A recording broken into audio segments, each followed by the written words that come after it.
We know Milton did a number on the Trop. You can see that from the outside. But inside really gives you a different perspective of all the work that needs to be done, and there's a lot. There's not even a baseball field there anymore. As the Rays settle into their temporary Tampa home, the baseball diamond in St. Pete is only an outline.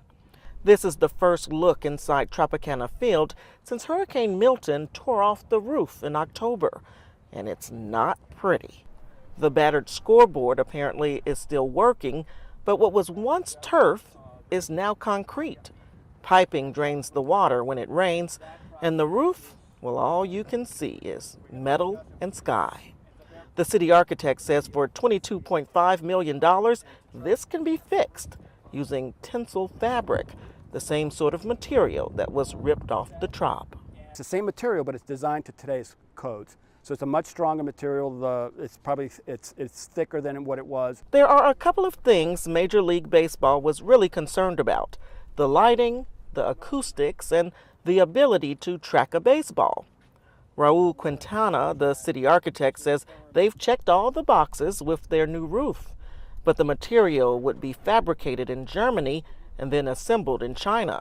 With the president's talk of tariffs, city leaders say the price could go up. We do anticipate that there could be tariffs. We have funding, we have money in the GMP, the Guaranteed Maximum Price, in the event that does happen. But again, this is just for the roof.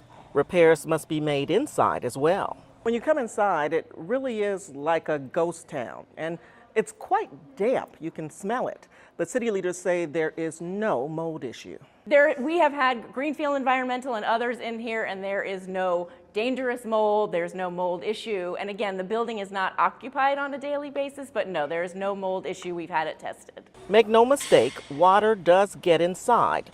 In some areas, drywall, carpeting, and ceiling tiles have been removed. All of that will be replaced, which means even more money. Every little piece of the puzzle is being looked at very carefully. An enormous undertaking during the Rays 2025 baseball season.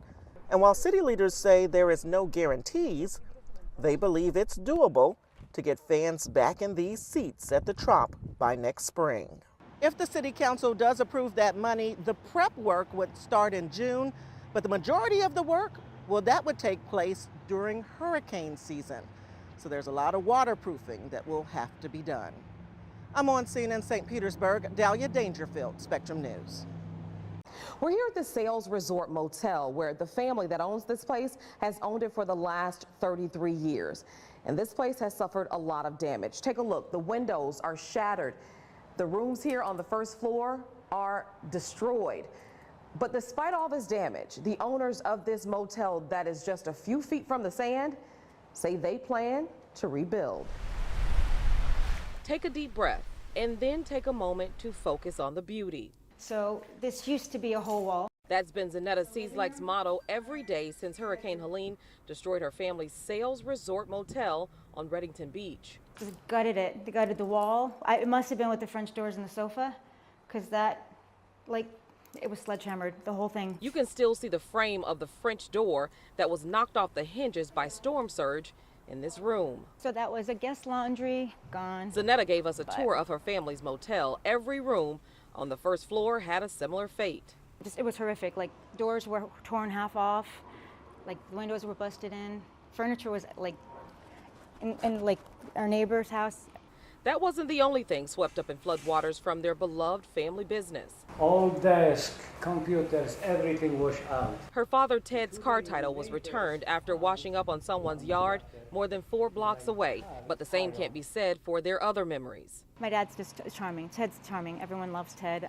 He's a great dad and everyone, the guests love him. So the kids would always draw little thank you notes. And thank you, Mr. Ted, we had a great time, or we'll see you next year, or whatever. And he had a folder of all these little drawings, and he would write down who did it, but that washed away. With the second floor rooms still intact and work already underway, Zanetta says there are some moments they were able to hold on to. We originally lived on the property.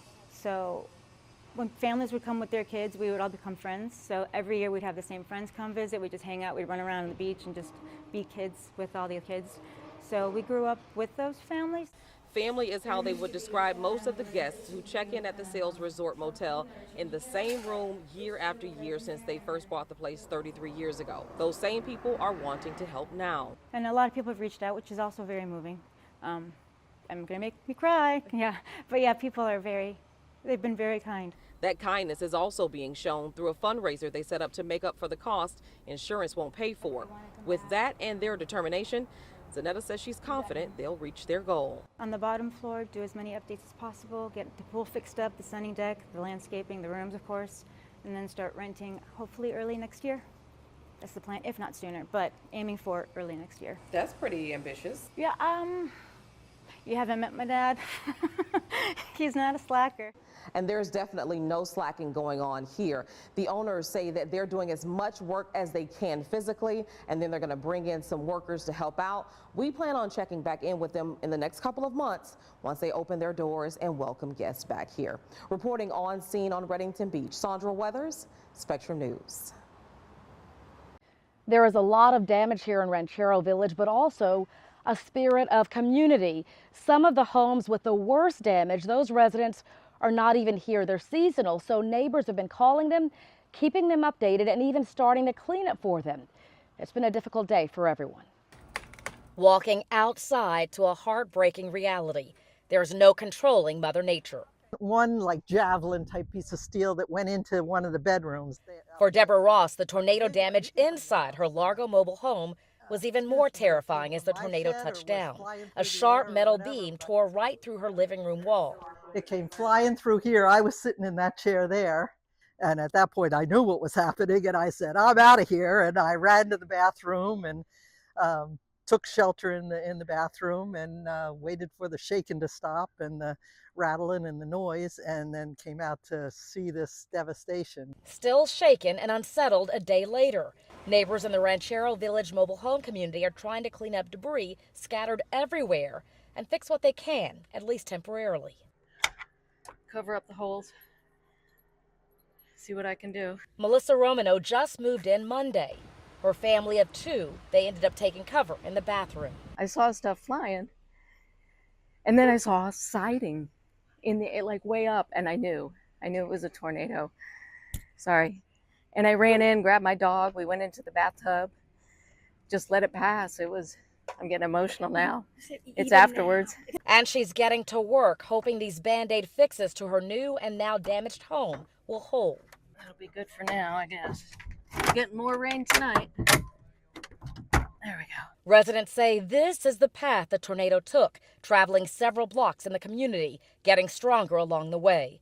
Jared Mushaven says this tornado was worse than Hurricane Milton for their community. I have other people's stuff sticking in my house. I have damage to the side of the walls and on my garage port and my truck and stuff like that. So, I mean, as long as everybody's safe and alive, I think that's the benefit of everything. And as Deborah Ross cleans up the mangled mess in her front yard, a combination of roof parts and siding from different homes, she's still thankful. I was very blessed, that it wasn't worse than this. Every resident we spoke with said they are most thankful that everyone is okay. There are no injuries in this community. In Largo, Erica Riggins, Spectrum News.